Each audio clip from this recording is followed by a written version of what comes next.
University of Nebraska-Lincoln's Institute of Agriculture and Natural Resources established the Nebraska State Climate Office earlier this year.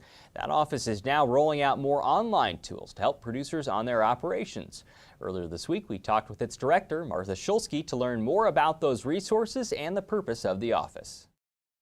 So we're a relatively new organization as an office. We formed January 1, and so we're an office that's geared toward helping people with their weather and climate information needs. And people use weather and climate data and products for various different purposes, and so we exist to help them with that. The State Climate Office is rolling out a new website. Tell me what producers might be able to gain from it. Yeah, so we are, they can get a variety of information from there. They can get normals information if they want to know average temperatures, average precipitation values, things like that.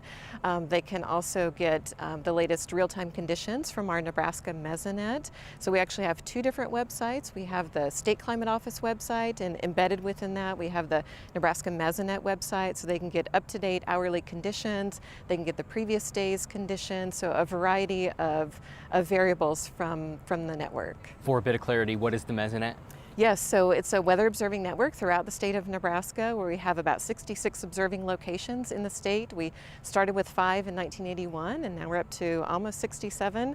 And we observe things like air temperature and humidity, wind speed and direction, liquid precipitation, soil temperature, soil moisture, and pressure. So is one of the goals from the State Climate Office and using data from the Mesonet to be able to get much more localized information and try to find out what's happening in different areas of the state?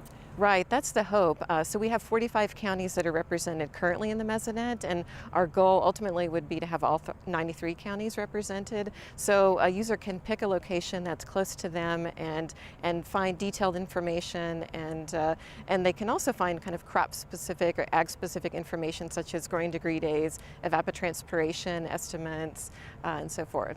Tell me more about what a cattle producer might be able to find on this site. Right, so we do have a current cattle comfort index that is in place, and so that works for both summertime extreme heat as well as wintertime and extreme cold. So that's hopefully information that would be of use for cattle production. We also have a heat index value, so for sort of the people that are out there, and growing degree days, soil temperature, those kinds of ag-specific products. We roll into the next month. What data might you have available to kind of recap what September was like? Right, so we are putting out a monthly summary, and so we'll recap conditions, look at extreme events if any occurred, put the conditions into historical context, look at the drought conditions and how that's changed over the month, as well as look at the seasonal outlook, what the upcoming season will be like. So it's a nice summary of past, current, and future conditions.